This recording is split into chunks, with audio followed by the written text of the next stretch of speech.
कि नाम ब्रह्म का बोधक है और ब्रह्म भाव से नाद का श्रवण करना है।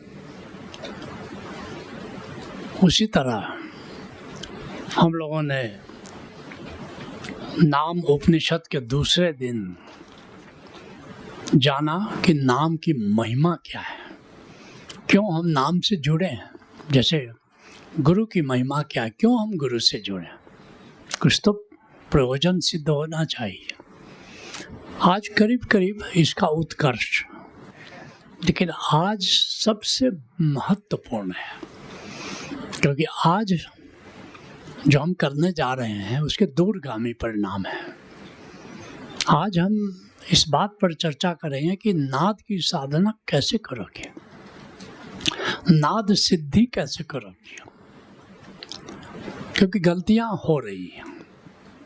और आज जब हम इसकी विवेचना करेंगे तुमको आश्चर्य होगा कि ये गलती हम करते रहे, कभी सोचा नहीं। तो आज का सत्र इस दृष्टि से बहुत महत्वपूर्ण है। तो सबसे पहले नाद सिद्धि पर चर्चा करेंगे कि नाद सिद्धि क्या है। फिर चर्चा करेंगे नाद को सिद्ध कैसे करें, फिर आगे की बात होगी नाद सिद्धि क्या है। क्योंकि साधना में तो साधना करने से क्या होगा, सिद्ध करने से होगा। जैसे ध्यान करने से क्या होगा, संबोधि से होगा। ध्यान की सिद्धि क्या है, संबोधि है। तो नाद की सिद्धि क्या है, किसको कहेंगे कि इनको नाद सिद्ध हो गया। कबीर साहब किसको कहते हैं नाद सिद्ध हो गया, शब्द निरंतर से मन लागा, मन लग जाए तो नाद सिद्ध हो गया। प्रेम हो जाए नाद से तो नाद सिद्ध हो गया। निष्प्रयास नाद की याद बनी रहे तो नाद सिद्ध हो गया। जब तक प्रयास है तब तक साधना है। और सभी सिद्धियों के लिए बात है, कोई नाद सिद्धि की बात नहीं है। जब तक प्रयास है तब तक साधना है। और जहाँ निष्प्रयास चलने लगे, इसी को कहते हैं माला जपो न कर जपो, जिह्वा जपो न राम, सुमिरन मेरा हरि करे मैं पाया विश्राम। तो कबीर कहते हैं कि शब्द निरंतर, वो निरंतर शब्द है जो निरंतर गूंज है। ब्रह्म गीत गा रहा है, सदा गीत गा रहा है। इसको शंकराचार्य कहते हैं उत्तमो ब्रह्म सद्भाव। सबसे उत्तम साधना या सिद्धि क्या है कि ब्रह्म भाव। ब्रह्म भाव मतलब ब्रह्मनाद के स्मरण में रहना, ब्रह्मनाद से प्रेम हो जाना, ब्रह्मनाद में मन लग जाए। मन बड़ा हरामी है। मीरा, संत मीरा कहती है कि मेरो मन बड़ो हरामी, क्योंकि मीरा कहती है कि ऐ मेरे मैंने सुमिरन करो, नाद का श्रवण करो, गूंज सुनो, और मन दिग दिगंत में भटक जाता है। जब मीरा का मन भटक जाता है तो तुम्हारा हमारा क्या होगा। तो मन अब भटके नहीं। रे मन मेरे नाम सुमिर ले, वो सुना हो यूट्यूब में आता है, रे मन मेरे नाम सुमिर ले। वो चेता रहा है अपने मन को। वो अवघड़ लोगों का इसमें यूट्यूब आता है, रे मन मेरे नाम सुमिर ले। इतना डांट के अपने मेरे मन कहता है कि बड़ी हंसी आती है और साथ साथ मजा भी आ जाता है। रे मन मेरे नाम सुमिर ले, इतना डांट के बोलता है, क्योंकि मन सुमिरन कहता है। गुरु तेग बहादुर कहते हैं सुमिरन कर ले मेरे मना, तो बीती उम्र हरिनाम बिना। गुरु तेग बहादुर तक जी कहते हैं कि नाम बीता जा रहा है, आयु बीती जा रही, अरे मेरे मन को समझा रहे हैं। और समझाना किसको है, और किसी को नहीं समझाना है, दुनिया को नहीं समझाना है, अपने मन को समझाना। तो जिस दिन मन लग गया, मन को कहने की जरूरत अब नहीं है, समझना कि नाद सिद्ध हो गया। कितने लोग समझ रहे हैं बात को? Very good. चलता रहे, बाकी सारा काम धाम चलता रहे, लेकिन वो छूटे नहीं। तब समझना। कितने लोगों को नाद सिद्ध हो गया, हाथ उठाओ। तो इस विधि को कहते हैं नाद चालिया। एकमात्र विधि नहीं है, अभी और भी चर्चा करेंगे। चालिया में क्या करना है, 40 दिन तक रात सोते समय नाद का श्रवण करना है, ताकि सवेरे उठ करके बीच में बाथरूम के लिए भी अगर जाना पड़े तो पहले नाद का श्रवण फिर बाथरूम, ठीक है। तब सवेरे जब फाइनली उठोगे उस समय में भी नाद याद आ जाएगा। और इस तरह लगातार 40 दिन तक की साधना करनी है। और बीच में मान लो किसी दिन सवेरे नहीं सुना, भूल गए और अपना काम धाम कुछ करने लगे, तो फिर डे 1 से शुरू करना है, सांप सीढ़ी जैसा हो गया। इस तरह लगातार 40 दिन तक ये तुमने कर लिया तो नाद सिद्ध हो जाएगा और निष्प्रयास चलने लगेगा, नाद में मन लग जाएगा। जी बाबा। तो एक ये विधि है, थोड़ी कठिन है, क्योंकि एक दिन भी अगर चूक गए तो फिर डे 1 से शुरू करना होगा, ठीक है। तो नाद सिद्ध करने का 2 मुख्य तरीके हैं।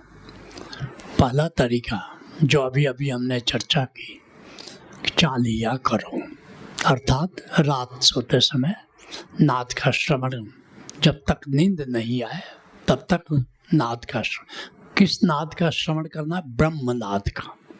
सोते समय अगर तुमने आत्मनाद का श्रवण किया, ये जान करके श्रवण किया कि यह आत्मा से आ रही है आवाज़, तो लेने के देने पड़ जाएंगे, नींद भी उचट जाएगी और नाद सिद्ध नहीं होगा। हमेशा होना चाहिए दूर से नाद आ रही, कहीं दूर कहीं गूंज रहा है, पास गूंज रहा है समझ करके अगर सुनोगे तो फिर नींद उचट जाएगी। नाद सिद्ध करना तो दूर, तुम्हारी नींद भी असिद्ध हो जाएगी। तो ये गलती नहीं करना है। आत्मनाद समझकर, आत्मा में गूंज रही ध्वनि समझ करके नहीं सुनना है। क्या सुनना? ब्रह्मनाद। पहले ही दिन हम लोगों ने चर्चा किया ना, ब्रह्मनाद समझ करके सुनना है, आत्मनाद समझ के सुनने की गलती नहीं करनी। यद्यपि आत्मा में भी गूंज रहा है, मगर भाव की बात है और भाव से बड़ा फर्क पड़ता है। मानो तो मैं गंगा माँ हूँ, ना मानो तो बहता पानी। बहता पानी है, नदी आई और पानी देखा तुमने, हाँ एक नदी है। तभी किसी से पूछा कि भाई कौन सी नदी है, तो बोला ये गंगा नदी है। एकदम से झंकृत हो जाता है, गंगा नदी है। क्यों? तुम्हारा भाव बदल गया। अब सभी लेडीज हैं, नारी सभी है। तुमने देखा एक नारी जा रही है, ठीक है, नारी है सुंदर, लेकिन तुरंत नारी पलटी, देखी तो माँ है। अब तुम्हारा भाव बदला कि नहीं बदला? भाव बदले, मेरी बहन है, भाव बदल गया। तो भाव पर बड़ा निर्भर करता है। तो नाद जब भी सुनना है, इसको ठीक से अपने हृदय में बिठा लो, अपने दिल में बिठा लो कि इसको जब भी हम सुनेंगे ब्रह्मनाद समझ करके सुनेंगे। इसको पहले दिन भी मैंने खूब एम्फसाइज किया, लेकिन आप फिर से एम्फसाइज करना चाहता हूँ कि नाद चालिया में या ऐसे भी सोते समय ब्रह्मनाद सुनते हुए सो जाओ, और जैसे ही सवेरे उठो ब्रह्मनाद समझ करके उसको 5 मिनट सुनो, और तब जा करके दैनिक क्रिया के लिए जो भी करना हो अब करो। 5 मिनट बिस्तर पर पड़े पड़े ही अपना उसको सुनो, या बिस्तर पर बैठ करके सुनो, लेकिन बिस्तर मत छोड़ो। या तो बिस्तर पर लेटे लेटे सुनो या बैठ करके सुनो। और सबसे बड़ी बात मैंने क्या कहा, ब्रह्मनाद समझ करके सुनो, ये ब्रह्म है। कबीर साहब कहते हैं, शब्द निरंतर ते मन लागा, मलिन वासना त्यागी, उठत बैठत कबहू न टूटे ऐसी ताड़ी लागी। किस नाद की बात हो रही है? आँख न मूंदो, कान न निरुद्धो, तनिक कष्ट नहीं डारो, खुले नैन पहचाने हंसी हंसी, सुंदर रूप निहारो। कान नहीं बंद कर रहा हूँ, आँख नहीं बंद कर रहा हूँ, क्योंकि अगर कान बंद कर लोगे तो आत्मनाद सुनने लगोगे, तुमको भाव आ जाएगा, ब्रह्मनाद वाला भाव विदा हो जाएगा। कान उसी तरह आँख बंद करके ब्रह्म भाव डाइल्यूट हो जाएगा। खुले नयन पहचाने, कबीर कहते हैं ना कैसे सुनना है, आँख न मूंदो कान न रूदो तनिक कष्ट नहीं डारो, खुले नयन पहचाने हंसी हंसी, सुंदर रूप निहारो साधो सहज समाधि बने। ठीक है, और इसी पर पूरी आधारशिला है। आधार तभी तो करे सुमिरन मेरा हरि करे मैं पाया विश्राम। सुमिरन तुम्हारा हरि कर रहा है तो कान काहे को बंद किए हुए भाई? बात साफ है ना कि तुम्हारी ओर से प्रयास नहीं होना चाहिए। तो पहला तो ये चालीहा, अब उससे भी एक सरल विधि बता रहा हूँ। तो अब तुमको राम बाण बिल्कुल बताते हैं, नाद सिद्धि का ब्रह्मास्त्र एकदम से गुप्त ज्ञान है, ये ओशोधारा के साधकों तक ही रहनी चाहिए।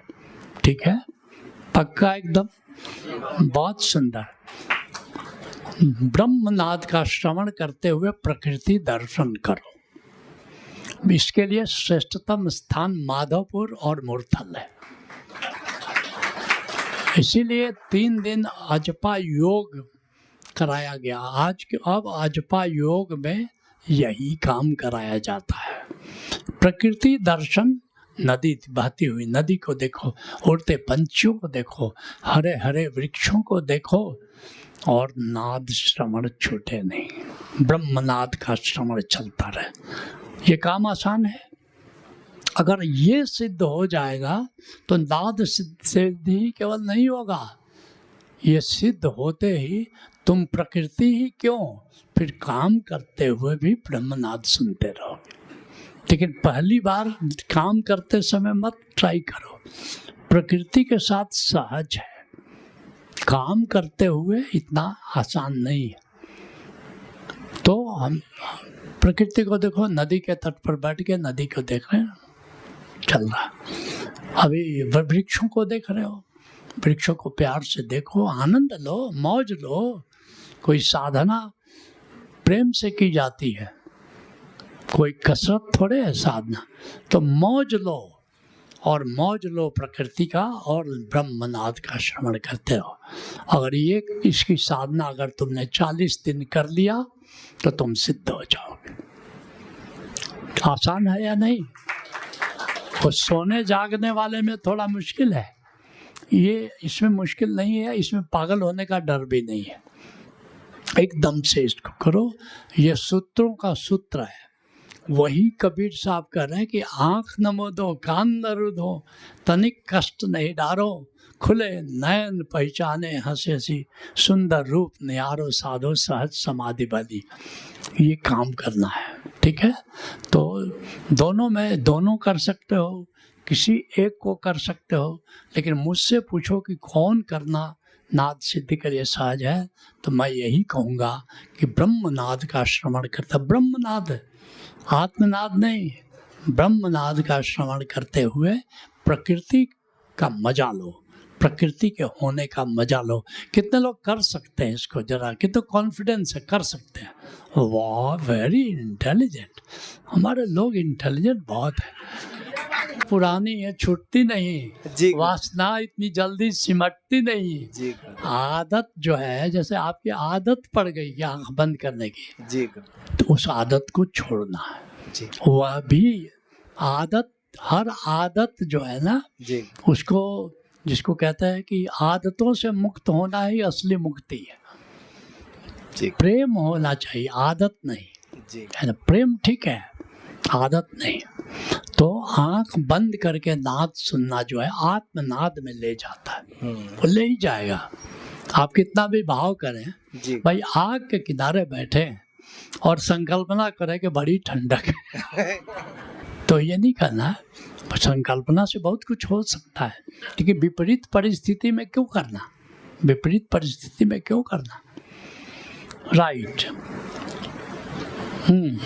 और सबसे बड़ा फायदा क्या होगा, भगवान कृष्ण कहते हैं गीता के अध्याय 8 13वें श्लोक में कि सबके पास रामायण और गीता, ये जो 2 किताबें हैं, ये सबके पास होनी चाहिए, सबके पास अमर ग्रंथ है। और जब रामायण पढ़ोगे तो देखोगे कि क्या पूरे जीवन का सार आ गया एकदम से श्री सिद्धार्थ रामायण में। उसी तरह श्री भगवत गीता अगर तुम संस्कृत में पढ़ोगे और अर्थ पढ़ोगे, ऊपर से चला जाएगा। इतना ये सरल और सुबोध भाषा में श्रीमद् भगवत गीता लिखी गई है कि पढ़ के भी मज़ा आएगा, सुनाने में भी मज़ा आएगा और हृदयंगम करने में भी मज़ा आएगा। ठीक है, तो क्या कहते हैं, अध्याय 8 श्लोक 13 भगवान कृष्ण क्या कहते हैं, ओम इति व्याहरेण, अगर ब्रह्मनाद का आहार लेते हुए, ब्रह्मनाद को का श्रवण करते हुए अगर शरीर को छोड़ोगे तो मुक्त हो जाओगे। कितनी बड़ी बात है। फिर क्या होगा, कैसे मुक्त हो जाओगे, जब मृत्यु आई और ब्रह्मनाद का श्रवण करते जियो, ब्रह्मनाद का श्रवण करते हुए मरो, ये तुम्हारा संकल्प होना चाहिए। और जैसे ही तुम ब्रह्मनाद का स्मरण करते मरो तो मृत्यु के बाद भी वो ब्रह्मनाद तुम्हारे साथ चलता है। और जहाँ तक वो ब्रह्मनाद चलेगा वहाँ तक तुम्हारी ऊपर की यात्रा ऊपर के लोकों तक होगी और अंत में वैकुंठ लोक में प्रतिष्ठा बढ़ेगी। मैं तुमको सूत्र बता रहा हूँ, अभी से कहीं लिख लेना डायरी में। तुम जाओगे तो सबसे पहले तुम्हारे पूर्वज पुरखे आते हैं मिलने, तुम्हारे दादा दादी परदादा दिवंगत जो भी माता पिता भी हो वो भी आएंगे दर्शन करने के लिए, और कहते हैं कि आ जाओ थोड़ा हमारे साथ भी ठहर लो जल्दी। तुम्हारा मन हो जाएगा, अरे माँ है, पिताजी हैं, दादाजी हैं, थोड़ा ठहर लेते हैं, जल्दी क्या है। तुम्हारे साथ एक संत होगा, वो तुमको चिताएगा, इनको बाई बाई करो, हेलो करोगे, फिर मिलेंगे। अब भी बिल्कुल नहीं रुकना, अगर तुम रुक गए तो बस वहीं पर स्थित हो जाओगे। जैसे ही क्यों उनमें उलझोगे नाद छूट जाएगा। तो सुना रावण की कथा, शिवलिंग लेकर के रावण वो जा रहा था, लघुशंका लगी देवघर में गणेश जी को थमा करके, और जैसे ही गया है गणेश जी के हाथ से छूट गया या उन्होंने छोड़ दिया। तो रुकना नहीं है। हाँ, उसके बाद तुम तो भाव से कहीं जा सकते हो, भाव से कहीं मिल सकते हो, लेकिन उस यात्रा में जो तुम्हारी मृत्यु के बाद नाद को नहीं छोड़ना। नाद जब तक तुम पकड़े हो, और आदत अगर नाद की रहेगी, नाद से प्रेम होगा तो नाद छूटेगा क्यों। और नाद को करते करते अपने मंजिल जहाँ पहुँच जाओगे, जहाँ तुम्हारा गुरु है, जहाँ परम गुरु है, जब वहाँ पहुँच गए, तुम्हारे गाइड ने, तुम्हारे संत ने, गाइडिंग संत ने कहा कि बस ये जो कुआसे का गुफा है यही तुम्हारा स्थान है। अपने गुफे में विराजमान हो गए, अपना नाद श्रवण कर रहे हैं। आज वो तो चलेगा ही अब, लेकिन अब छूट भी जाए तो कोई चिंता की बात नहीं है। बैल बियाह मोर करवा का भोजपुरी में कहा, तब तो शादी हो गई ना, अब क्या कर लोगे तुम। अब तो आ गए ना, जहाँ आना था अब आ गए, अब जाना कहाँ है। तो इतना बड़ा लाभ है कि मुक्ति, पलटू साहब कहते हैं कि मुक्ति चेरी भई द्वार ठाड़ी रे। मैं ब्रह्मनाद सुनता हूँ तो मुक्ति मेरे दरवाजे पर दासी होकर के खड़ी है। कितनी बड़ी बात है। राइट। अब नाद श्रवण का उपयोग साधना में कैसे करें। मेरे साथ चल रहे हो या रुक गए हो? सब कितने लोग चल रहे हैं? वाह, तो थोड़ा आगे और बढ़े। Very good. नाद को, ये ब्रह्म नाद जो है ये सहयोगी साधना है, मुख्य साधना नहीं है। इस बात को याद रखो। बहुत सारे लोग मुख्य साधना की तरफ ब्रह्मनाद सुनते हैं, नहीं, फिर पागलपन को तुम इनविटेशन दे रहे हो। इसलिए मैंने क्या कहा कि प्रकृति दर्शन करते हुए नाद को सुनो, कहा ना, कह सकते थे तो बस नाद सुनते रहो, नहीं, वो ऐसा हुआ कि गाड़ी पर बैठ के गाड़ी का इंजन तुमने चला दिया, कितनी देर बैठ सकोगे गाड़ी पर? लेकिन अगर नाद गंतव्य की ओर जा रही है, रास्ते में दृश्य भी दिख रहे हैं, यात्री कार जा रही है, तो मज़ा आता है या नहीं मज़ा आता है? लेकिन केवल इंजन चल रहा है और इंजन की आवाज़ सुन रहे हो तो मज़ा आएगा? नहीं मज़ा आएगा। तो नाद की इंडिपेंडेंट साधना नहीं करना है, हमेशा सहयोगी साधना की तरह नाद की साधना करनी है। वैसे लॉ ऑफ ट्रायंगल है साधना में। किसी भी साधना में कम से कम 3 बातें ज़रूर होनी चाहिए। जैसे मैंने क्या कहा, प्रकृति का दर्शन करो। फिर प्रकृति के दर्शन में तो कई चीज़ों के दर्शन हो गए, नीला आकाश भी दिख रहा है, प्रकृति देख, कम से कम 3 नाद मिला करके। एक तो नाद हो गया, अब कम से कम 2 चीज़ और होनी चाहिए। सांस को ले सकते हो, आत्मा को ले सकते हो, लेकिन प्रकृति दर्शन में तो स्वयं ही विविधता है, तो इसलिए उसमें एकांकी साधना हो ही नहीं सकती है। ठीक है, राइट। तो सहयोगी साधना के रूप में करना है, मुख्य साधना के रूप में नहीं करना है। और ऐसे भी किसी भी साधना में 3 बातें कम से कम होनी चाहिए। इसकी चर्चा कल करेंगे, आगे करेंगे। राइट। अजपा, श्वास प्रश्वास में ब्रह्मनाद का श्रवण, जैसे अजपा करते हैं ना, तो अजपा में क्या करना है? आती सांस, जाती सांस और ब्रह्म। 3 बातें हो गई कि नहीं हो गई? 3 साधना हो गई। तो अजपा में केवल आती जात सा, जरा आनापान सती योग। आनापान सती योग में 3 बातें क्या क्या है बताओ जरा। लॉ ऑफ ट्रायंगल समझ रहे हैं अभी, लॉ ऑफ ट्रायंगल।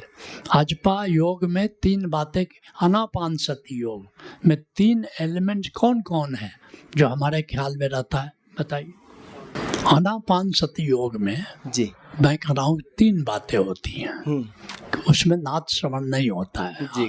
मैं आनापान सती में 3 बातें क्या क्या होती है?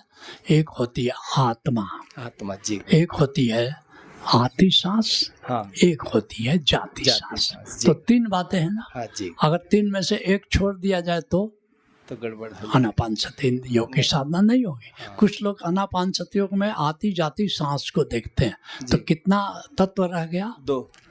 वो खंडित हो गया। अच्छा। कोई भी साधना हो कम से कम 3 तत्व उसमें होनी चाहिए। इस बात को गांठ बांध लो।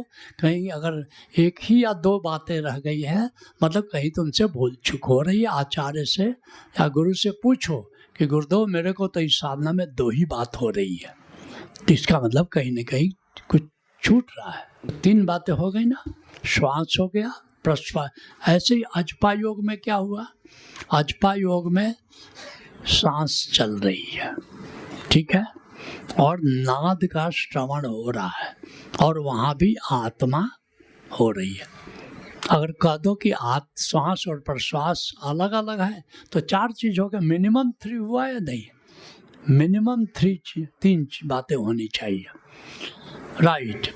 उसी तरह से मान लो ध्यान की साधना कर रहे हो, तो ध्यान की साधना में एक तो ब्रह्मनाद हुआ, दूसरा क्या हुआ? निराकार हुआ। निराकार हुआ।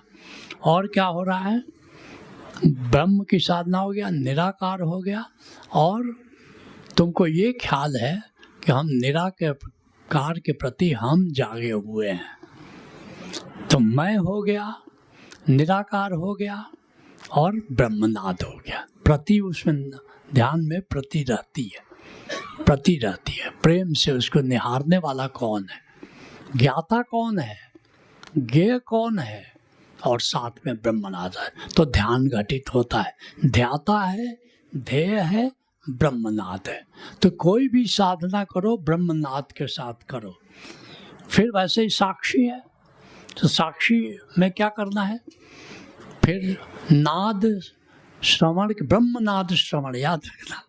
बार बार मैं इसलिए कर रहा हूँ कहीं नाद में तुम आत्मनाद में न चले जाओ, कि ब्रह्मनाद के श्रवण के साथ कर्म करना है, कर्म करना है।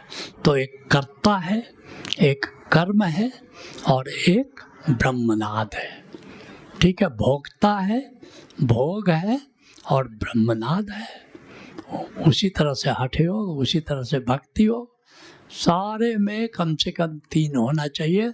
और उस 3 में एक तो फिक्स है, बाकी एलिमेंट्स बदलेगा। ब्रह्मनाद तो फिक्स है ही। सुरति की साधना में क्या करना है? ब्रह्मनाद के श्रवण के साथ आती सांस में ब्रह्म, जाती सांस में आत्मा। 3 हो गया है नहीं?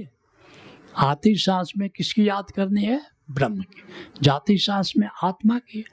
और तीसरा एलिमेंट तो अपना ब्रह्मनाद तो फिक्स्ड ही है। अब कानून है कि 18 साल के बाद लड़की की शादी होगी, 21 साल के बाद लड़के का हो। आप सवाल पूछ रहे हैं जो लड़का 20 साल का होगा उसका क्या होगा? अरे वो क्या होगा? वो शादी नहीं कर पाएगा, वो लीगली बैंड है। तो उसी तरह से जो ब्रह्मनाद नहीं सुन पाएगा तो वो साधना नहीं कर पाएगा। शब्द बिना सब थोथा ध्यान, शब्द बिना सब थोथा ज्ञान, शब्द छोड़ मत अरे अजान, राधा स्वामी कहे बखान। फिर सुमिरन का में क्या करना है कि सुमिरन में भी आती सांस में ब्रह्म से प्रेम करना है, जाती सांस में स्वयं से प्रेम करना है, और तीसरा तो फिक्स्ड है, वो तो ब्रह्मनाद का श्रवण करना ही है हर समय। वो तो बैकग्राउंड में हमेशा, उसको प्रयास सहित नहीं, वो ब्रह्म बैकग्राउंड में ब्रह्म की गूंज हो रही है, दूर बैकग्राउंड में हो रही है। सा जैसे गवैया गाता है तो उसका तानपुरा सा स्वर निकलता रहता है, और गवैया अपने सुर पर, अपने गीतों के बोल पर अपना ध्यान केंद्र मुख्य रूप से रखता है। ब्रह्म इसको फोकस नहीं करना है। जस पनिहार धरे सिर गाकर, कबीर साहब कहते हैं। फोकस करके नाद का श्रवण नहीं करना है। जस जैसे पनिहारन सिर पर रखती है गाकर, चलती है, फिरती है, बात करती है, ध्यान रास्ते पर रखती है, लेकिन एक है कि गगरी गिर न जाए भाई, घड़ा फूट जाएगा तो पानी भी बह जाएगा एकदम से।